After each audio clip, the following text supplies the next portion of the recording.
Hello, everybody. Welcome Good morning. again. Morning. It's good to see all of you. Again, we want to take this opportunity to thank God for putting us together to be able to do this video. How are you, Joe? Victor? I'm very good, thank you. Again, all this is designed by God. He's giving us for us to be able to learn to live the life He wants us to live. Think about it. If you're a parent, you want the best for your child, right? Oh, absolutely. Won't you want the best for your daughter Absolutely. or your son, Absolutely. especially when it comes to marriage, Exactly. relationship? Yes. So go ahead, Joe. Yes. Yeah, I have a question. Well, first of all, it's like, are all lies a sin? I know lies. You know, that's you shouldn't really do that. But let me give you an example. When I was married, within a couple years, now I'm Italian descent, and my wife, she's Polish, and she was cooking spaghetti, and then she asked me, Victor, is my spaghetti sauce as good as your mom's? So I had to think. I go, wow, how do I answer this? I'm thinking, my mom's been cooking for 40 years. You know, what do you got? 2 years? You know, and she was a good cook, my wife. But how do I, say, well, it's not as good as my mom? So how I answer that, I said, well, it was pretty close, And so was that a lie? Did I lie to my wife? No, you did not lie. Okay. That's not actually that's perfect. That's what the Torah says.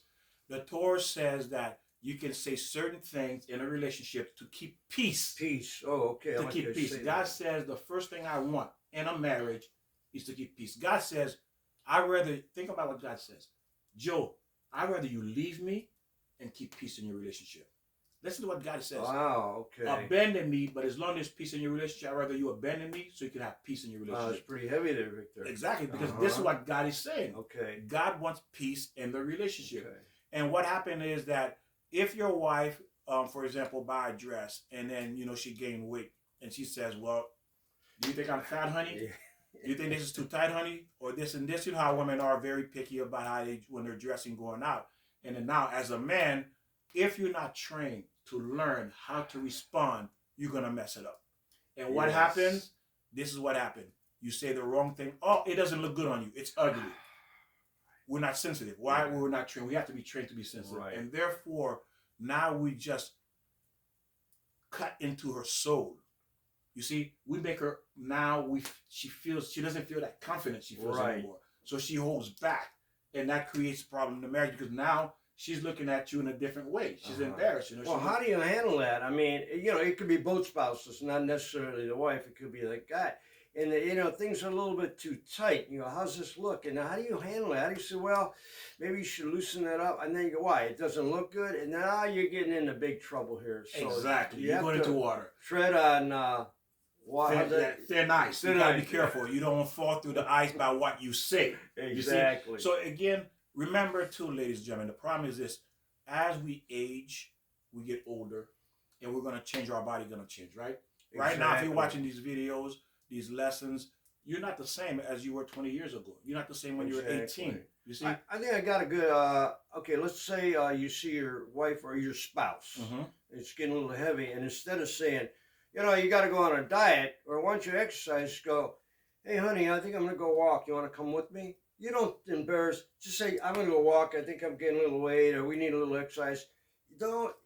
I think that's a good example. Yes, beautiful. You're directing it to you. Right. You see, you're directing it to you. Right. But at the same time, it's really saying something to her too. But again, it's not to insult her or him.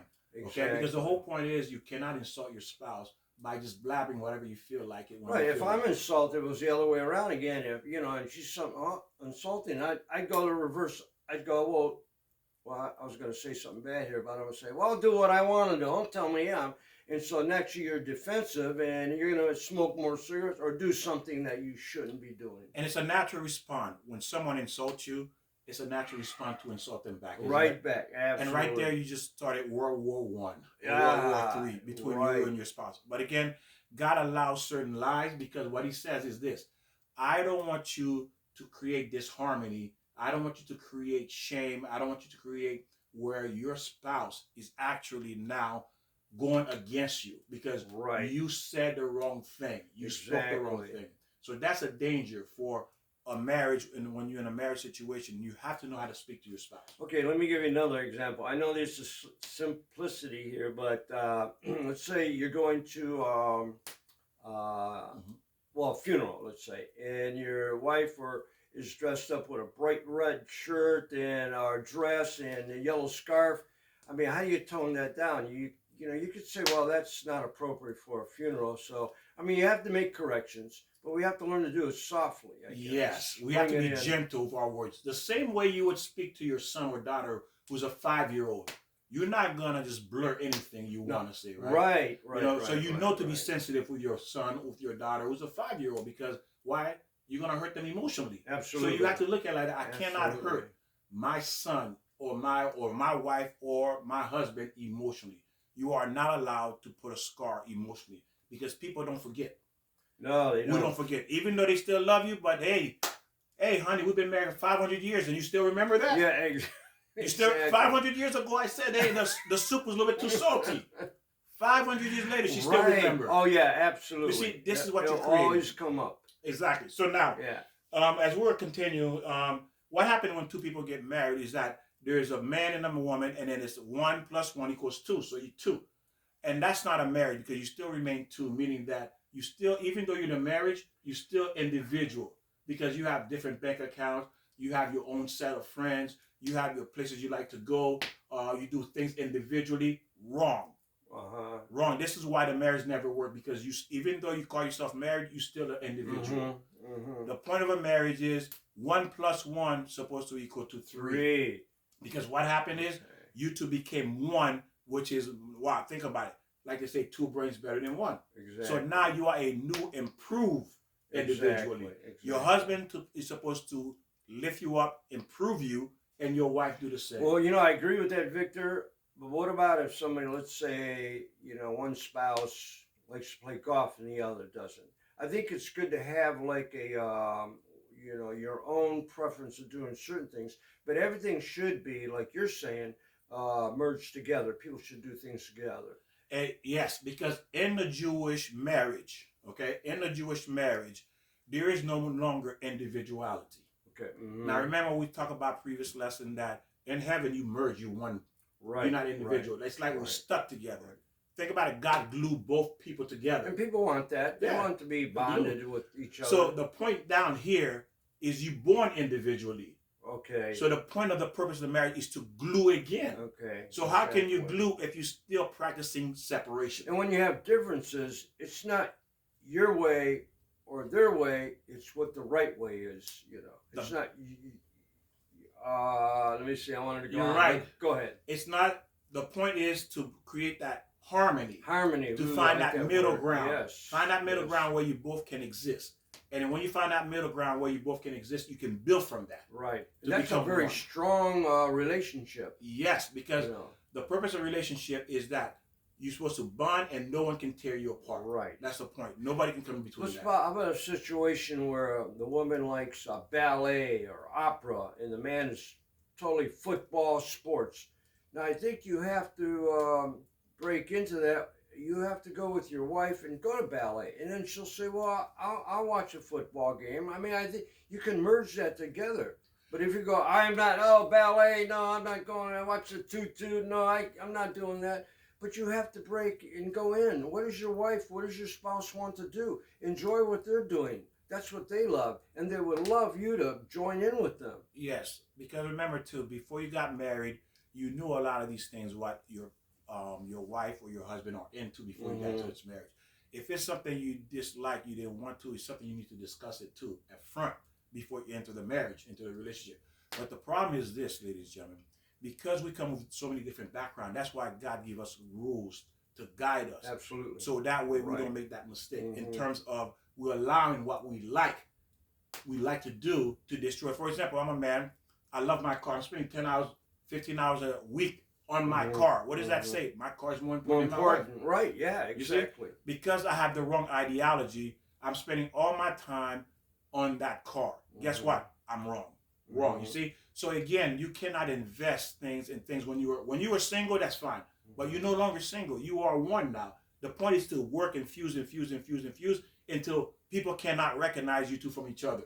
They see you, Exactly. they see her. They see her, they see you, because And you if- became one. And if you are involved, let's say with a car, let's say then you ask your spouse, can you give me a hand here? Just wash the windows, just for 5 minutes.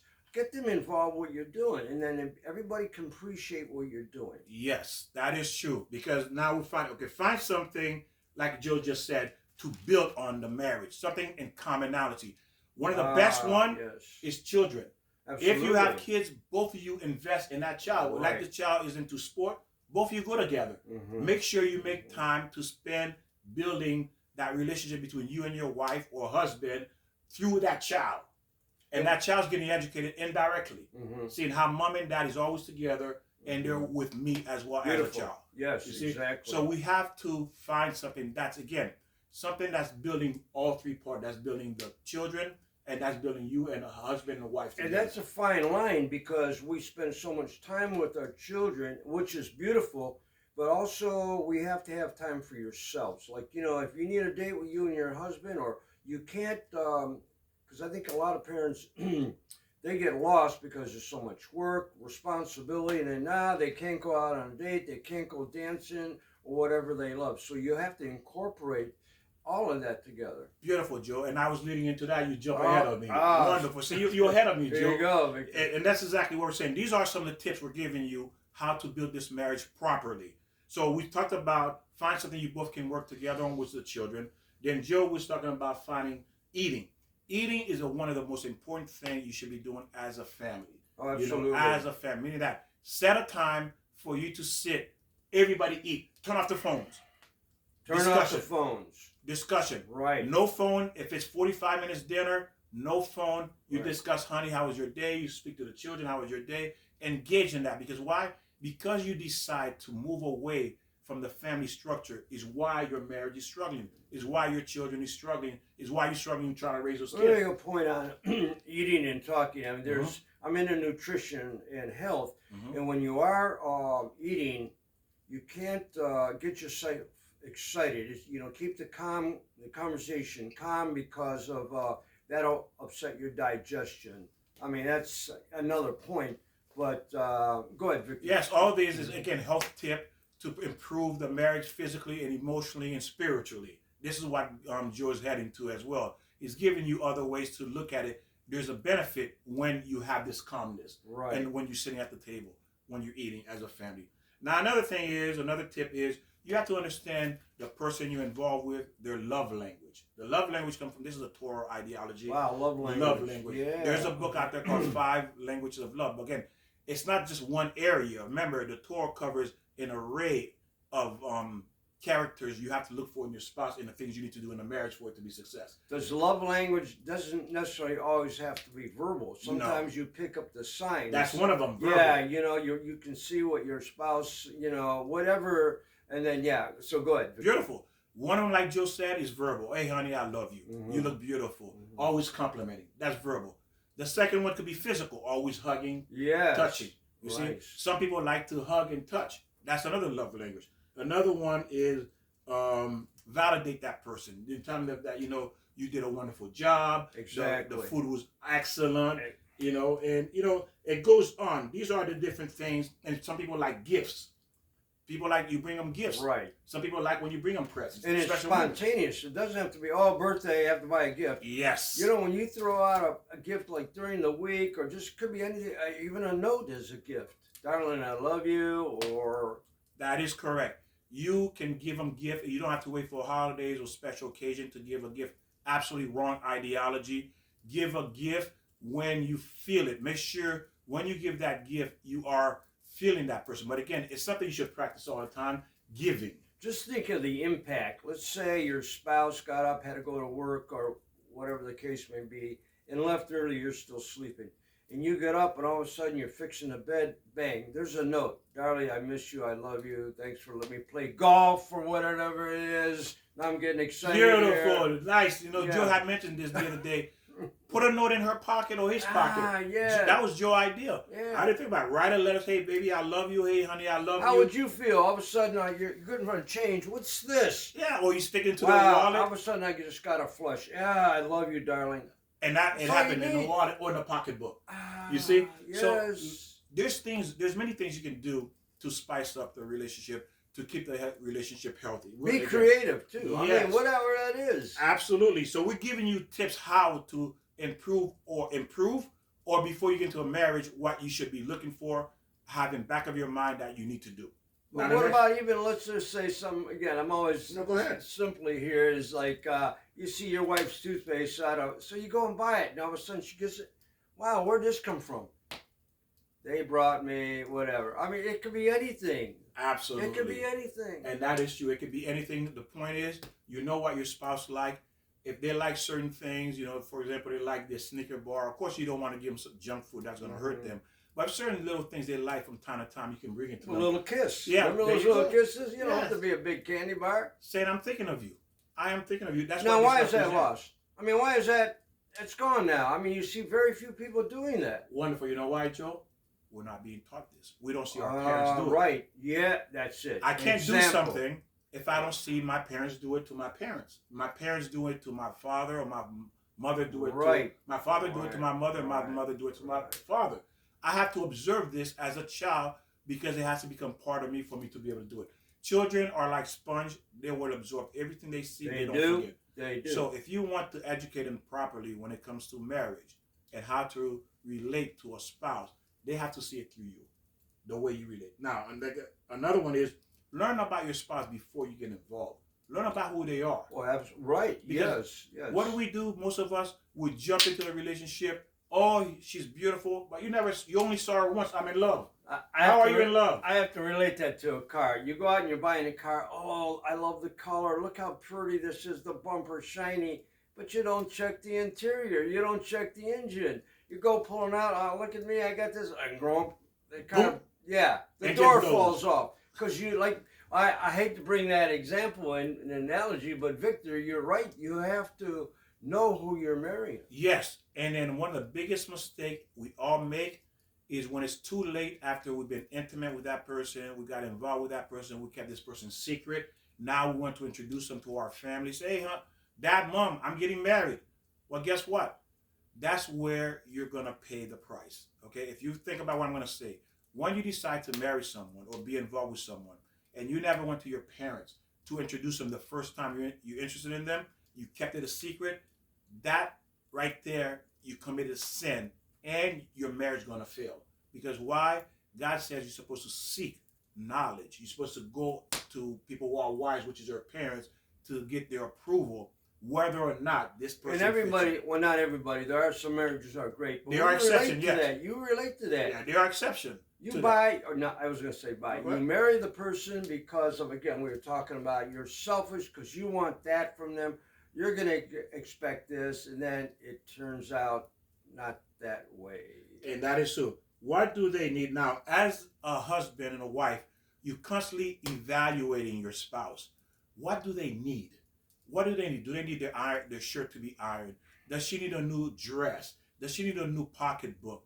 Does she need, a new hat? Right. So you're constantly assessing your spouse to see what they are missing, because it's your job to see what they're missing and provide it. Right. And even if they're not feeling good, maybe it's to wash the dishes. It could be anything, but Victor, you're right. Exactly. So we have to constantly be alert. What does my wife need? What does my husband need now? You see? That's not in the vocabulary anymore. It doesn't exist. That is because gone. why? It's a what do I need want. you're Yeah, not doing. Where's my shirt? How come it's not ironed? Yeah, what's why wrong didn't with you fill you? up the gas? You know why? It's always right. It's about me. It's a always me about generation. me. You see how it's reversed, it's turned on you? It's about me instead of me worrying about my wife. What does she need? And if I worry about what she needs, it's going to be reciprocated. If she's normal, she's going to feel the same way toward me, always looking to see what does Victor need or what Right. does Joe need. Right. And this is the way it has to move, ladies and gentlemen. You're not looking at you. If it's about you, do not get married.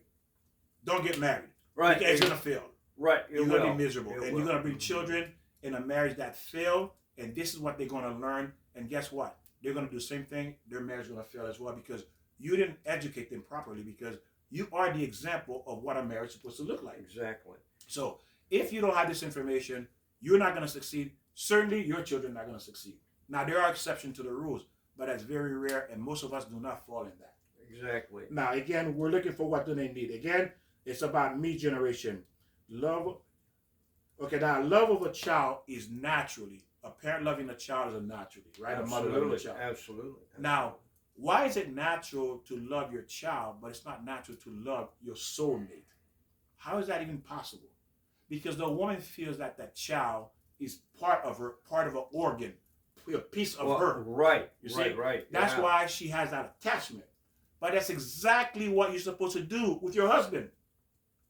A husband, same way. You're supposed to feel that she is part of you, literally. Right. And guess what? Right. She is. Right. Where did the woman come from? Yeah, the Adam. rib. The rib. Yeah, the rib. So she is part of you. And the problem is we're not taught that because the woman gets to see it because she gives birth. So she lives in that moment every day. She's living that. We don't because we only gave birth once. That was Adam.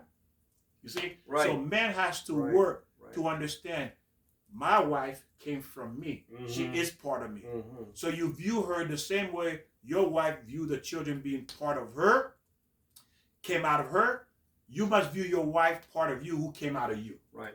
That's a very hard thing to do. People aren't taught that. They know that, whatever religion you follow, that it was taught that. Adam and Eve, the rib. We all know that, dust from dust and all that. I mean, it's not that hard. And it's lost. It is a loss because we're not taught. Now, another danger is when you marry someone who's immature, they can only love themselves. Absolutely. They're not going to love you. And then that will, honestly, they may never come to that point of realization, having the ability to love you unless they learn and decide to make that decision to learn. But if they're immature, ladies and gentlemen, do not marry this person because they cannot love you. And you're going to suffer as a woman or as a man. You're going to suffer. It's not going to be you're going to suffer and you eventually going to end this marriage. Because why? You're not going to be happy. And are we mature at 23, 25? I mean, some people aren't even mature when they're 30, but I really believe you shouldn't be married until after 30. You've got a lot more experience. And then when we meet people, another attraction, also, we all do this. We want to put on our best. And, whatever was like negative, you're going to hide that. So sometimes we put out the false us. Yes. And then we learn that and we don't see the real human being or the real person. Because when we meet someone we're interested in, we all put a front. We want to put our best. Like I say, put your best foot forward. The women dress up for that date. Men dress up too. They want to do. But that's really not who you really are. That's just a shell of pretending this is who you are, a storefront. You're just a storefront. But there's nothing inside the store. Right, no, the store is empty. Exactly. But the storefront looks good. I'm going to tell you what happened in my relationship. When I got married, I wanted to be like the perfect husband, and when I did, I lost my personality. I wanted to become what my wife wanted to be. I wanted to be, that person. So yes, dear. And as you said, I'm going to put this, Victor, I wore the dress in the family. I was the one because I always wanted, yes, dear, let's go here, there. I'll buy this for you. I lost my personality. It wasn't about me anymore. It was just about, and I'm not saying that, that is bad because you have to bring in your own. Don't lose your personality. Yes. Keep your character. Meaning also what he's saying as well is that you are the man, you are the leader of the family. You do join together with your wife to make decision. But the final say-so lies with the husband. It's not boss in a way. It's not boss, but somebody does take charge. And then, usually, according to even the Bible, it says that. But, that's an issue that's very sensitive. And we're not saying man's the boss, but, Well, God showed us the example, Joey, what you just said. When God was created man, he created angels, right? He created angels. The first set of angels he created, and he said, should I create man? And then they said, no, don't create man. And God destroyed those angels. Oh, really? Then he created another set of angels again. Should I create man? And they said the same thing. No, don't create man. They're going to sin. He destroyed them. Then the third set said, maybe not, or they could because God allowed them to have opinion because he wants them to feel, not because he needed their opinion. Okay? And God made the final decision because there has to be a leader. And that came from like the 34,000 books. Is that you were talking about? Exactly. The Torah. and the 34 Torah, yeah. Kabbalah, and the Zohar. These are Yeah. mystical books that the Jewish study. Okay. Okay, so that's where all these things come from, the creation, all these things. Okay, Mhm. but we're not exposed to that. We don't know.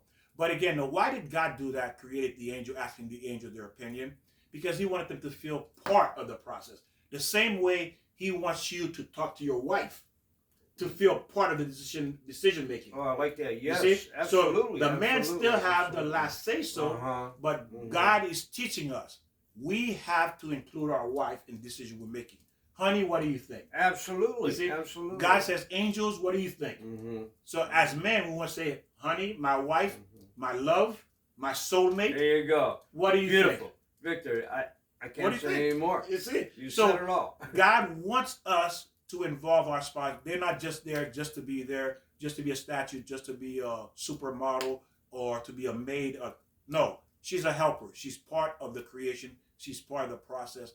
And she has her role. You have your role in a marriage. So this is why God did this, to teach us how to be. Mm-hmm. Okay. So now, the other thing to it is this. It's hard for people to listen to the truth. If the truth is painful, but we're obligated. What you hear may be painful, but it's the truth, and you're obligated to do it because God says, I'm obligating you, not because I want to really order you around, because this is good for you. These things you have to do because it's good for you. Well, is the truth painful because we learn the wrong message? And when it's embedded in you all these years from your parents, then all of a sudden when you hear the truth, then it's going, no, that's not the truth. Now we're all confused. What is the truth? Yes. And that's actually what this program is about, is finding the truth. And to live by the truth. Live by the truth. And we all heard the truth will set you free, right? Yeah, that's great. Yes. The truth will set you free. So therefore you need the truth to fix your marriage, or if you're considering getting into a relationship, into a marriage, you have that going in. You see? So you're going to, all of the pitfall you're going to miss. At least it's going to increase your chances 90% of success in this new relationship, or to correct this relationship that's been off track for many, many years, that you're unhappy. Can you recreate that happiness again? Yes, you can. You can. But both parties have to be willing to accept, and you have to learn. And the only way to do this, you have to go and review all these lessons, these lectures. Learn, because I promise you this much. Well, I don't want to promise because I'm not God, so I take that back. If you keep going over these lectures, you're going to learn something new all the time. The first time is not enough, okay? And also, if you love people who's going to get into a marriage, your son, your daughter, your niece, your nephews, your cousin, your brother, your sister, anyone you love, share this with them, because it's a tons of information they need to know before they go in, or if they're already in and their marriage is on the rocks. This could help fix their marriage. Exactly. You see, since you don't know what to tell them, let us tell them for you. And I know I always say this, but that's lost. We're not taught. In high school, in school, you learn reading, English, math, and we need all that. Science, we need all that, but we really don't talk about life, your partner, and about relationships. We have to get into, and that's actually, I'm not saying the parents' job. I mean, it is, but it's also other people's jobs. It is true. It is the parents, because God, you brought this child into the world. You're responsible. And then God told us what we need to do. What do we say about love? Two things really most people talk about love. Do you love them? Yes. But do you know what love is? No, not really. Most of the time it's lust. And second, can he support you? And that's it. That's all you need to know. Yes. Go, honey. Go, be happy. So all I have to do is think I love him and he can support me, and that's all I need, and I have a perfect marriage. Does that sound right to you, Joe? Exactly. You see the problem there? Two things, and we think we can make a marriage work. Wrong.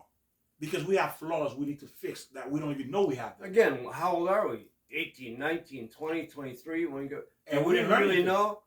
Yeah, I know I was stupid. Exactly, me too. I didn't know anything about marriage relationship.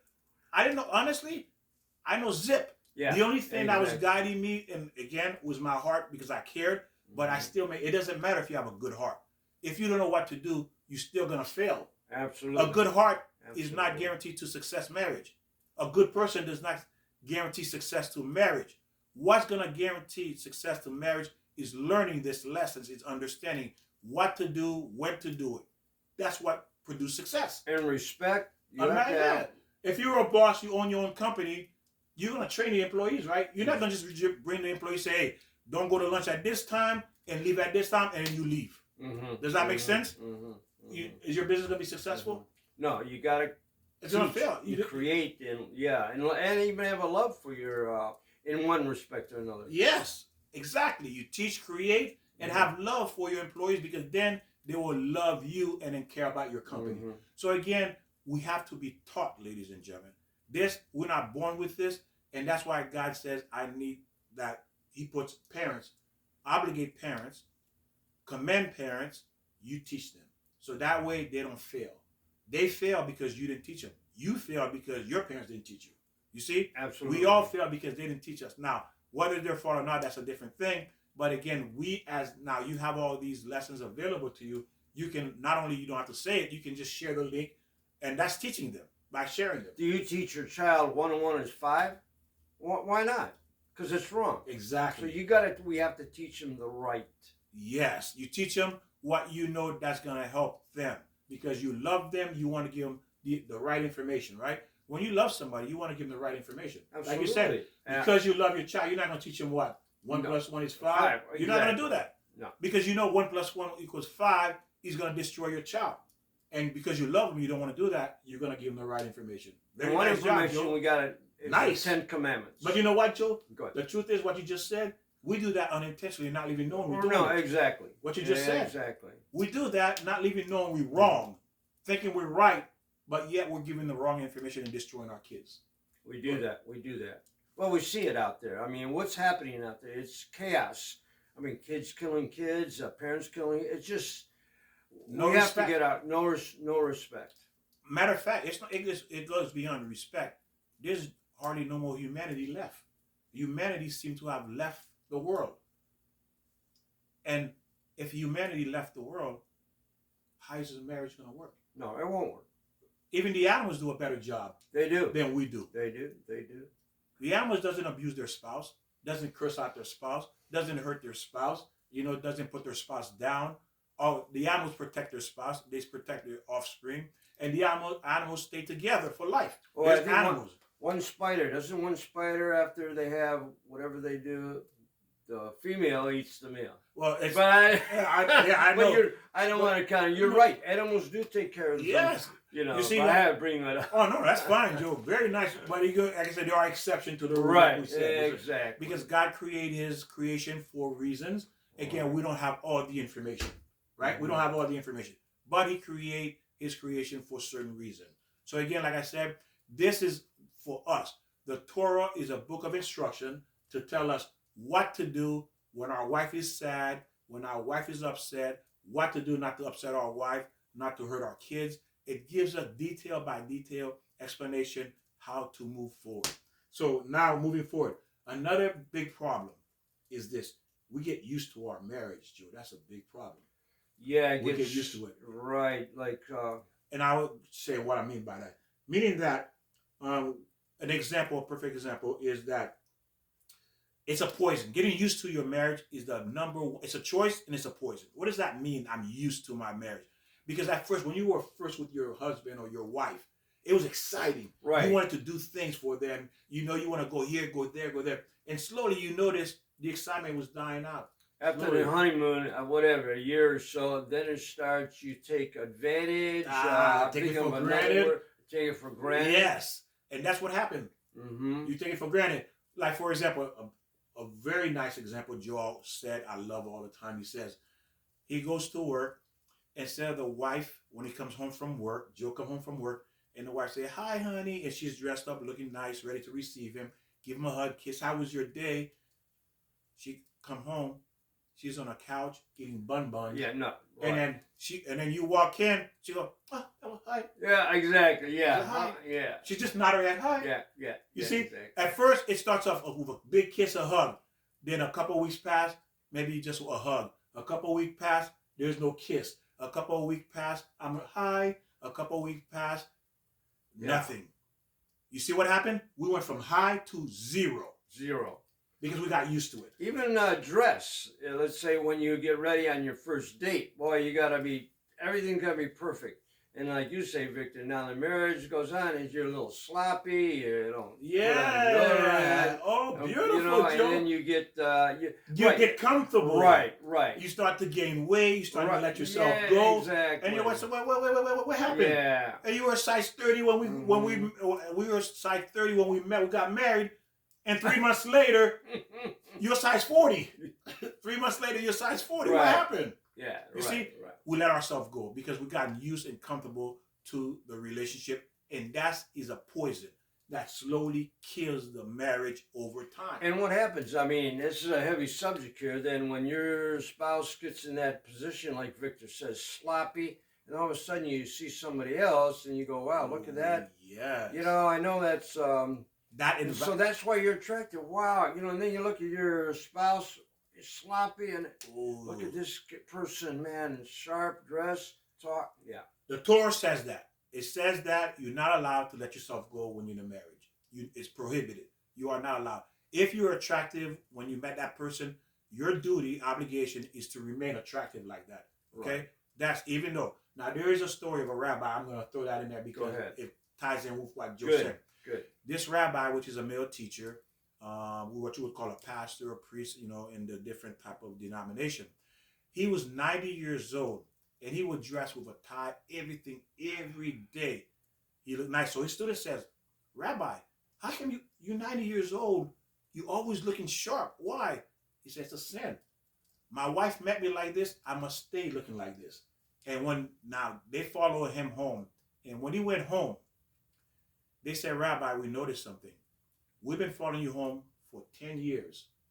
If for the whole 10 years, every time we came out, your wife, we walk you home, your wife would come out and greet you at the door, and she's always dressed up." Ah, really? Okay. She's always looking nice, dressed up. What's going on? She says she understands. Respect. She wants to remain beautiful for me as long as she can. Why? So I don't look at another woman. So my eye, like Joe was saying. Okay. Like Joe was saying. But a very good. Like you say, Joe, that's what's up. Tying what you're saying. Like Joe said, we're going to look elsewhere because our spouse is not attractive anymore. Right. Even though we're aging, but that doesn't give you a right to look like a slob. Exactly. It doesn't give you a right. You have to do everything to still look attractive in the eyes of your wife. Not that we have to wear a tie every day, but, you know, be presentable. Yes. Be respectful. If people don't know that word, look it up in the dictionary. Respect. Mm-hmm. The reason why I'm saying that, I don't mean to insult anybody, but that word's lost. What does that mean? Respect. Mm-hmm. Integrity. What's integrity mean? Have some of that. And what happened is when a marriage lose meaning because when a marriage lose meaning because you gotten used to it, that's what happens. The first thing starts to go is your looks. And then slowly your behavior, the excitement, all that just starts to vanish slowly by slowly. So you actually deteriorating in the marriage, and eventually the marriage become boring. You know, like what some women says, it is not exciting, and you looking and you start to look elsewhere. And now your marriage is in danger. Now the Satan can come in and destroy your marriage. He's already started destroying it because it's a cancer. It's a cancer. Wait, Victor, I have to interrupt here. Sure, please. It's totally something different. There's my cat. That's my cat. He's hugging you. What's going on here? Well, he feels the Torah. Oh. Yeah, he feels the Torah. He likes me. He approve the Torah. He approve of God. Is that what? Okay, yeah, he approve of God's word. Yeah. He already used to you. So you already have it. So now he found another person who got Torah too. So you have Torah, now I have Torah. There you go. So he's loving both of us. You know, he's appreciating what we're doing. I think he gave me a look saying, you better get with the program, Joe. Well, there you go. Look at him loving on you. All right, I didn't mean to interrupt. No, you're right. Go ahead. Good. So now, another example is, Joe, what happens, like, you at a business or you at the office and you know you're going to run late. Again, Joe had mentioned a good one. I'll say it and you tell your part, is that you're running late. You know you're going to be late. Say, honey, I'm running late. It may be 5 minutes, 10 minutes, but I'm going to be there. And you did talk about that. Right, we did talk about that. And first of all, that's respect. You're going to be late, you know, even if it's about dinner. I mean, the dinner's ready at 8 o'clock. Now it's 8:30, the dinner's cold. And then you come home, why is the dinner cold? Well, you didn't tell me you were going to be late. Oh, beautiful. Beautiful. And she has a right to say that. Yeah, no, exactly. She has a right to exactly. say that because why? It shows respect. And not only that, you disrespected her. You know why you disrespected her? She's slave over this dinner. Absolutely. She's slave to make this dinner because she's thinking of you. She set up the table. She's excited. She already has all this running in her mind. How we're gonna sit down. You're gonna come in. We're gonna greet each other. You're gonna eat the food. You're gonna see the joy. Your eyes light up and say yum yum yum yum yum. Exactly. The wine. I mean, she's seen all this. How wonderful it's gonna go. And then you show up 30 minutes, and what do? You complain. You tore her down. Right. You destroyed her. And then she might have put it in a plate to keep it warm, and she put it on the table, and you come home, and you go, "What's this? Where's my dinner? Why aren't you eating with me?" Well, I got to know the program, dear. And one thing, let me ask you a question, Joe. If that was you, you were the wife, would you keep doing it if he kept doing that? Well, no, you go, there's no respect.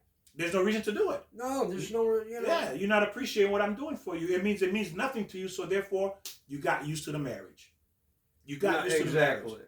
And even when you do sit down, how many times you get up and go, "Wow, that was beautiful. Thanks, dear." Ooh, nice. You know, or even I don't ever remember thanking my mom for dinner.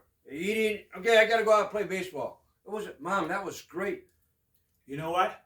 Joe's right. Now, I can't say the same thing, too, because I did used to say my mom, because I loved her cooking. I used to say, yum, yum, yum, yum. I Good used to for you. be in the kitchen waiting for her to finish. I said, "Mom, where's it going to be done?" And one thing about mothers and women, gentlemen, if you're watching this, when your wife is cooking, show excitement. Show excitement. Yeah. Say, "Honey, when is it going to be done?" Yeah. Not like, "Oh, it's too And- salty." and then, oh, yeah, Where's sure. the bread? I like bread with it. Matter of fact, take a fork, grab a piece out of it, even if it's not cooked. Ooh, honey, it tastes good. Even though it's not cooked, why show excitement that she's cooking this meal for you? Can't wait to eat. Because why?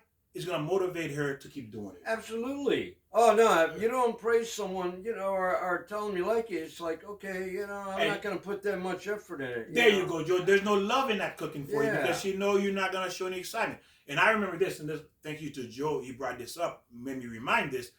When I used to do that with my mom told me one time she loved cooking for me because I'm always excited. I'm always waiting. You see, that was, and again. See, that's right. I didn't think about this Inspired until her. Joe said this because why? I remember doing that to her. Did you? And she would say, "I love when I cook for you because I know you love it. You show excitement." That is very important to a woman, to a mother, to a wife, that you show excitement about her cooking, ladies and gentlemen. Or gentlemen, okay? You have to Victor, I do a lot of cooking too, so it goes both ways. Oh, absolutely. Oh, yeah, thank you. Yeah. Yeah. By the way, Joe, right. Yeah. If the husband is doing that cooking too, ladies, you have to acknowledge him as well. Why? He doesn't have to do it. Okay, he doesn't. Even though we think it's not really the man's job, the kitchen belongs to the woman. Mm-hmm. Again, the kitchen is the woman's territory. The children is the woman's territory. That's okay? debatable now. Yeah. A lot of men cook. Because I like cooking. I'd rather cook. No, I'm just saying. Go because ahead. that's what the Torah says. Right. Because right. man has his role in the world, women have their role in the world. You see? Exactly. Because remember, God did not create a world that's disorganized. Mm-hmm. His way did not change because we change. Mm-hmm. That's the problem.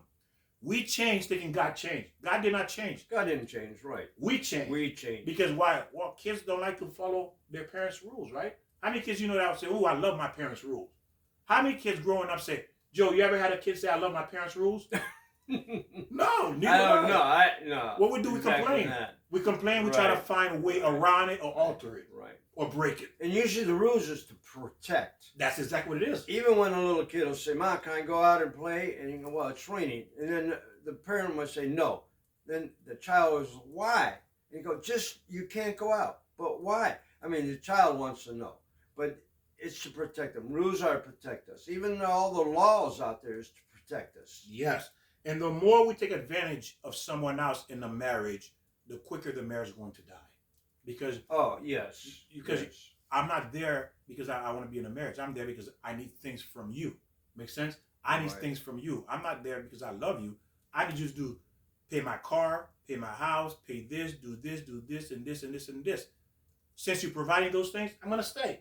But if I find somebody else who can do more, I'm gone. Mm-hmm. Because I'm not there because I don't love you. I'm there to take advantage. So when you are with people, when people take advantage, you can spot that easily. Not just in a marriage, even before you get with that person. If that person you see is a selfish person, they're taking advantage of their parents, they're taking advantage of friends, that is not a person to marry. No, exactly. That's not a person to get Exactly. involved with.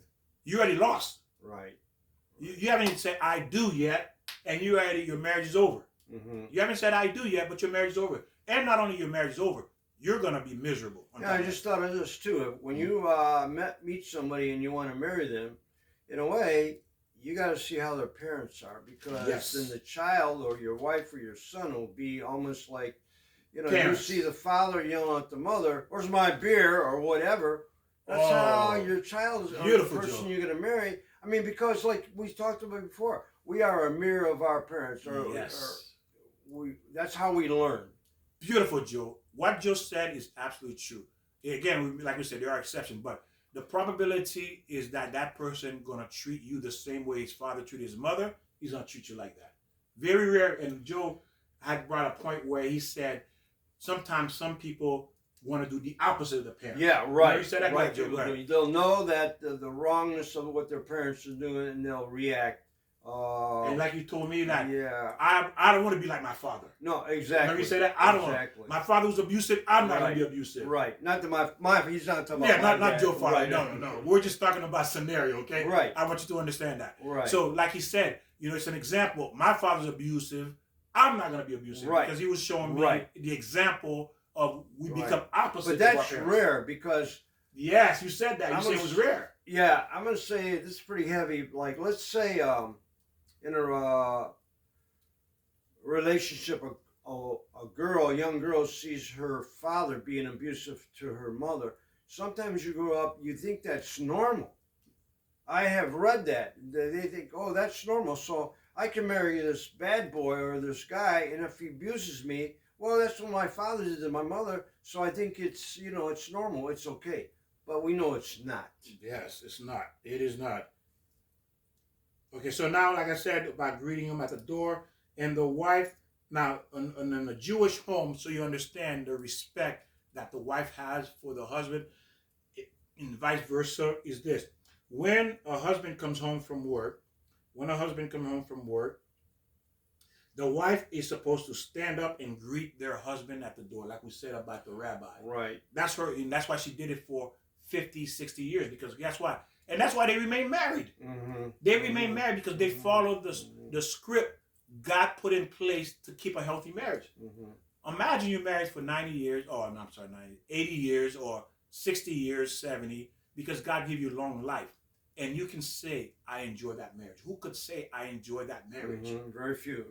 And then 1 + 1 = 3. Mm-hmm. Who could say that? Mm-hmm. Became fused. They became one body, one soul. And I'm going to share a story with you so you understand that. There was a man that he was married for, I believe, 70, 80 years. And then one day his wife was in the garden and she wasn't feeling well. She just fell down. And then he brought her into the house and he saw she was almost unconscious. But this was about 3,000 years ago or 2,000 years ago. There was no cars. So he carried his wife 10 miles to the doctor, carrying her. Mm-hmm. When he got there, he walked to the doctor's office. He was sweating and tired because it was hot that day. He's about to pass out. He couldn't even talk. He was like trying to catch his breath. Right. So they took his wife from him and they put her on the table. The people that was working there, and the doctor. So they started to examine her, and he was trying to catch her. The doctor was trying to talk to the wife, say, "What's wrong?" And the husband said, "No, doctor. Ask me those questions." He says, "Ask me those questions. I will answer for you." Listen to what he says. "Ask me. I will answer." He says, "Well, what's wrong with your wife?" He says this: our legs is hurting us. Oh, He didn't say her legs. Her legs. He said our legs Yeah. is hurting us. You see? Our leg. It's not me. It's not my leg. That was it's not the her three, leg. the bond. There you go, the 3. Yeah, 1 the plus three. 1 Yeah. equals 3. It's no longer you and you. It's now us. We won. Uh-huh.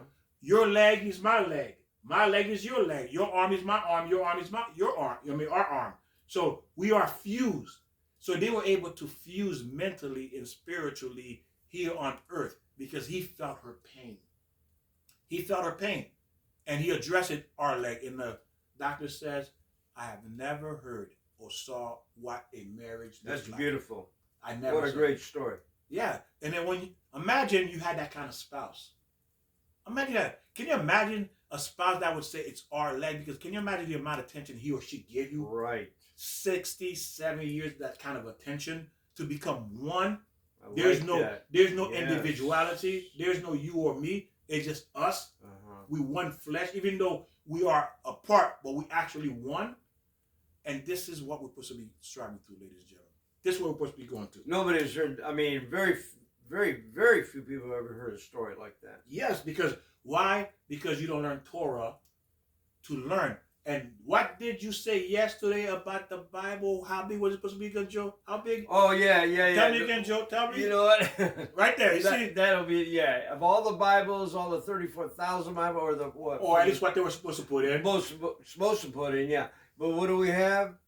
This much information, and that's like one line. There you go. One sentence. One sentence. Compared to the Torah, you Yeah. only learn one sentence. Right. Because why? They did debate that. They say it's too many information. They can't put it all in there for you to learn. But guess what? That means we don't know what we're talking about. I asked my brother once, and I said it was about how when Adam and Eve, they had Cain and Abel, and they mentioned all the boys. And I said to my brother, I said, you know, why don't they mention the women? He said, well, yeah. I said, aren't women important? And he says, well, they couldn't put everything in the Bible because it'd be too big. And I go, that doesn't make sense. I mean, you have to put everything in it. Sure, it'd be a long time to read, but I mean, you have to put everything. There you go. See, Joe, also his brother, people will tell you the truth that it was too much information. They condensed it. They put what they want to put in there, which, you know, for you, and it was really to control people, you know, to a certain degree. Right. They put right, what they wanted you right. to know. And know, even right. though they left out millions of information, and they only gave you that one Bible, which is compared to the amount of information out there, it's not leaving one sentence compared to the amount of information they left out for you not to know. And this is why we arguing among each other, Christian, Catholic, thinking that we know. Neither one of us know. Because, like Joe said, we left all this out. Yeah, there's so how do you know? Right. How can you say you know when they left all this information out? Doesn't that make sense? You don't know, and I don't know. They picked and choose what they put in there because, oh, it's too big. Yes, Joe, there you go. And Joe brought that to my attention and said, this is perfect, Joe. You got to say this tomorrow. You got to say it on the video so people understand how much do you think you really know. The truth is, you don't know really anything. You don't. We don't know anything to be even arguing with one another. Right. Read what you do read, but then research more. Yeah. There's more out there. It's just not 1 and 1 is 2. There's more than that. And what you can do, as I said, use these videos to educate you, to help you, because we've done the research, we've done the learning for you, we condense it for you to learn. And then you have access to it. You can listen to it as many times as you want about marriage or what we're covering now, this particular lecture, you know, this series about marriage, how to improve your marriage, what to do or prepare before you enter marriage. This is what we're doing, helping you from the Torah perspective, what God says that works, because he designed marriage. God the one who designed marriage, not us. So if you decide, like buying a car, the manufacturer manufactured the car. Right. You decide to do something it was not created to do, guess what? You're bringing harm to yourself. Absolutely. That's what you're doing. You're bringing harm to yourself. So again, ladies and gentlemen, we have to be wise about what we're doing, how we live in this world, where is this information coming from. And everybody wants to have the perfect marriage and you only be married once. I never wanted to be divorced, but that happened. You know. Oh, beautiful, Joe. Oh. Beautiful. Who goes into marriage say, hey, I want to be divorced, and a year later? Right. No one goes into marriage say, I want to be divorced. Nobody does that. Unless there's wicked who want to get married for the money, and they even wind up, that I is true. Say is killing their spouse for the money. Exactly. That's the wicked. But majority of people, I mean, you don't want to get married and get divorced. Exactly. And that is true what Joe said. People enter it for the wrong reason, but even though they enter it for the wrong reason, even people who are not wicked still enter it for the wrong reason. Why? Because we don't have the knowledge to maintain and elevate it, to make it grow. We don't have the knowledge, so therefore we still enter with the wrong reason. And then we're selfish too, because again, what's in it for us? Yes, we all enter marriage for the wrong reason. Right. You know, but we have to learn and understand what is the right reason. Why am I entering in this lifelong process of working in this world, toiling to have this marriage? It requires you being educated. Educated. To understand what the rules are, Right. what the Creator, our God, our Master, the God of Abraham, Isaac, and Yaakov. Okay? What does he say marriage is? And we have to learn that and apply it in order for us to have the success that we're looking for. Everybody want to succeed, like Joe said. Exactly. We all want to succeed. Sure we do. So we're going to come close to an end so that way, because the session doesn't last too long. So again, man is now, we'll go for a few more and say man is obligated to get married. Did you know that, Joe? Man, No, it's a command. Yeah. God ordered man. And then you say, well, why didn't God order women to get married? Well, that's to what's the word? Procreate. Procreate. Yeah. Yes. Okay. Yes, that is true. You know, That's one of the is reasons. that part of that? Oh, I yes. don't want to Oh, interrupt yes. there. You okay? No. Right. And I'm going to say what Joe says, so, and then we'll go to the other. Is that the obligation one, that man has to get married. They have to have one boy and one girl. That's in the Jewish law. Okay. They have to have one boy, one girl. If they don't do that, that's a sin. Well, that's multiply. God wants us to multiply. Yes, it's a sin. If a Jewish man doesn't get married, doesn't have a child, a boy and a girl. That's one. The second reason that a woman is not obligated, because it's already natural for her to want to get married. For men, it's not natural. You see? So for a woman, you don't have to convince a woman to get married. She wants to get married. You remember when you're a little girl, I want to get married. You know, I want to have my husband like this. I want to have this and this. Little girls, well, at least back then, were growing up. That was a thing. They want to get married. You know, of course, today people have become twisted, manipulated. You have gay, lesbian. You know, everybody decide to do what they want to do, create their own definition of marriage. And look at what we have today, chaos. Oh, sure we do. Chaos. We have chaos today because why? We decided we want to be God. That's what we've done. And you wonder why your marriage failed. You wonder why your marriage failed. Why? Because you decided you want to be God. God said, well, go be God. Go be God. Run your own marriage. We want to live in that comfort zone and go, well, I know this is wrong, but, you know, I'm not comfortable. I'm going to do this, whatever. Yeah. What does God know, Joe? He knows everything. Oh, but that's what we're saying. Yeah. But we say, oh, you know what? That doesn't apply to me. You know, that was 3,000, 4,000 years ago. That don't apply to us today. This is 2022, right? Right. Yeah. So that don't apply to I'm going to change the rules. There you go. Why not? Hey, I'm my own God. Yeah, exactly. And that's the problem. That's why your marriage failed. Because you became your own God, and God says, go be your own God, and then you will see the result of it. And eventually you're going to come back, because why? And we were there too. We had situations that didn't work out. I mean, then you move on. Yes. And that's what I'm saying.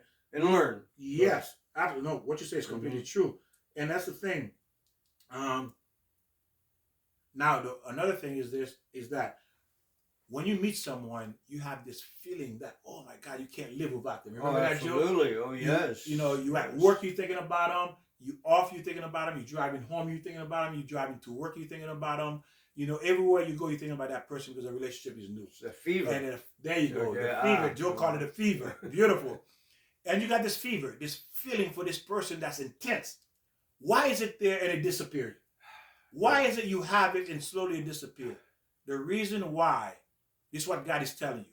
When you have what Joe called a fever, and you have that, you know, you met that new person, you're excited, you can't wait to hear their voice or text them and see them. God said, see this feeling? I'm giving you this feeling. Listen to what God says. This is the feeling I'm giving you. But I'm going to take it away. I'm going to take it away slowly.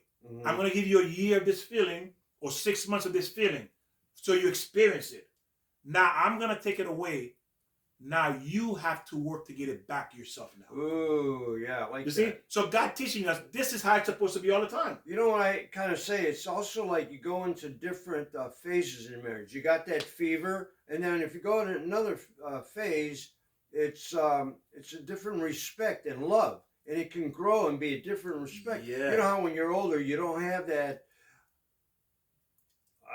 sexual, you know, it slows down, and that's good because you have to respect each other for each level. Yes. What we have to do. That's what you're saying, Joe. Yeah. Growing Okay. Yeah. to become that one, to fuse to be that one being.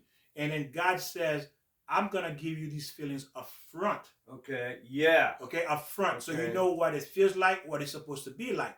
But I'm going to take it away. Yeah. Okay. Okay? After 6 months, you met each other, you've been together, you're exciting, and the feeling going to slowly go away. Why the feeling going to go away? Because God says, I gave it to you. Okay. Now you have to do the work. to get those feelings That's back it. and keep them Yeah, up there. yeah. And Because keep I it. didn't like how you said that taken away. It's like now there's no fever, but like I like how you say it. You have to learn to bring it back. Bring it back. Yeah. Yeah. God says, now you do it. Yeah. You see? Yes. Because, Joe, Okay, if good. someone gives you $1,000 Right. and then you went to work and you made $10, which one you gonna value more? You spend 12 hours to make $10, and someone gave you $1,000. Which one is have more value? Maybe the $10. Yeah, because you spent 12 hours working right, to get right. It was more it. precious. It's more priceless Yeah. because you worked to make it. Okay. Yeah. The 1,000 was given. It's So hard to think about, but you're right. No, Yeah. I want to say the $1,000, but you're right. you don't value it. When people give you things, do you really value it? No. Unless you're really a good person. Right. A really, really good person. But when people give you things, you don't really value it. But when you had to go to work for it, you'll kill. Oh yeah. You'll That's kill to right. protect it. Well, that's how some parents don't give everything to their children right away. Like I had to earn my own car, and I respected it more. Now, if my dad bought me a brand new car, it would be, well, I'll leave it in the rain, or I don't have to wash it. But it's like when you buy it, you know, you got to buy the next one. It's going to cost, well, it means something Yeah, to you. it It has means- substance. Meaning that you already invested your emotion, your time, your sweat, your pain to obtain it. So it's yours. exactly. You see, when you do it. But when it's given, you didn't do nothing. So it has no value.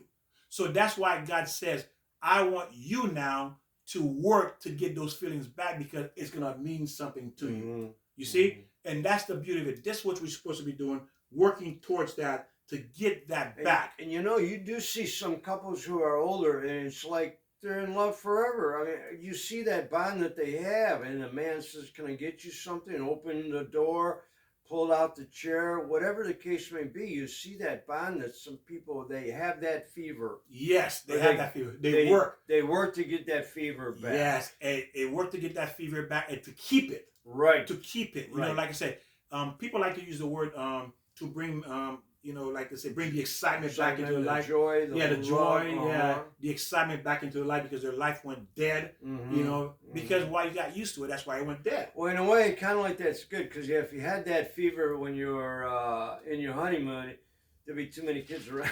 Well, I'm sorry I had to say it that way, but Well, that's good. That's what I'm saying. It's beautiful because, again, ladies and gentlemen, it's about creating a healthy marriage and maintaining it, and for you to feel good about it. right. For you, at the end of life, you will feel like you accomplished what you were meant to do in this marriage, with your children, with your spouse. That your life was meaningful. You know, Exactly. not empty and been Exactly. destroyed and being a failure, that your marriage got ruined, you got divorced 10 years after you got into the marriage, 5 years after the marriage, 2 years after the marriage. Now there's children involved. You struggle for 20 years to raise and struggle to raise these kids. That marriage, what was supposed to be a beautiful thing, became a nightmare. It became a nightmare. I'm thinking about women who have careers or are going to college, and then they meet someone, and then all of a sudden now they have to leave their careers and go because of the husband's got to go to work.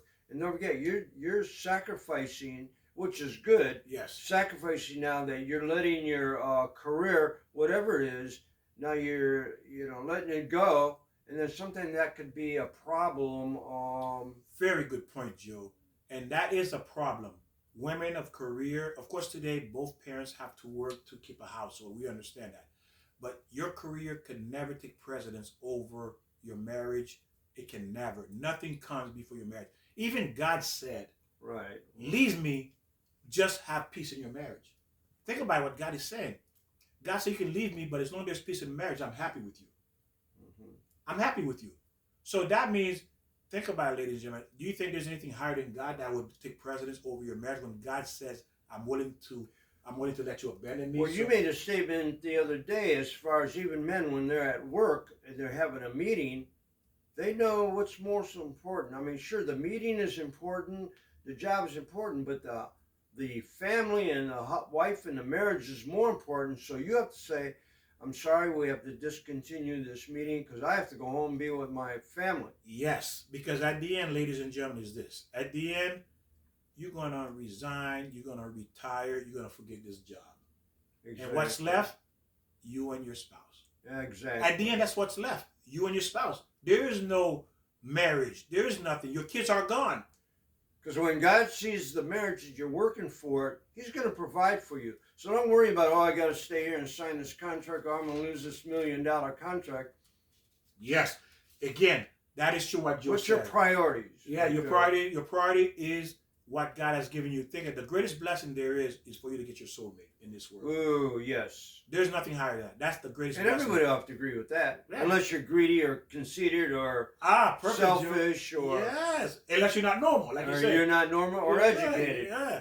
So knowledgeable. Exactly. So that's the gift. The greatest gift is to find your soulmate. And for you, when again we talk about that initial feeling, is for you to work back to get that feeling, to maintain that feeling, to have joy. But again, you need to know all these laws and these rules that God put in place to protect you, to protect your marriage, so that way you be happy. And I know the audience out there, people are gonna, whatever it is, maybe 10%, hope it's 100%. People go, yeah, let me put that note in the jacket. Let me make sure this supper, or let me make sure I compliment my wife. Or oh, beautiful recap, Joe.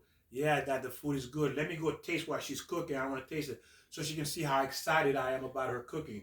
And then she greets me at the door. She's looking nice every time I come home. Right. You know, all of these wonderful things. And, you know, there's much more, ladies and gentlemen. There's probably 2 more parts of this series, or you know. But again, we don't want to make it too long, so that way you can enjoy it and go over it to learn. So we're going to end here, and we'll continue again. Because again, ladies and gentlemen, the purpose of these videos is for you to succeed, not to fail. Because God gave you the greatest gift, and that is marriage. And you want to be a success in it. And ask God for success, and you will get it. Ask God and do what God says. Follow His 10 commandments. Respect and love. Just it'll come to you, but you have to be there. You have to do your part. That is true. We all have an obligation. We have to do, like Joe said, we all have to do our part.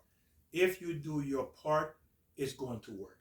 It's going to work. Okay. So we thank you for joining us, and we'll see you next time. God bless. Remember, share this video. You see there's tons and tons of information, and it's at your fingertip. Anytime, you know, you can listen to it or share it with family members. Just so, because if you love them, you want them to succeed, this is what they need to hear. Thank you. God bless, and we'll see you next time. Bye-bye. Bye-bye.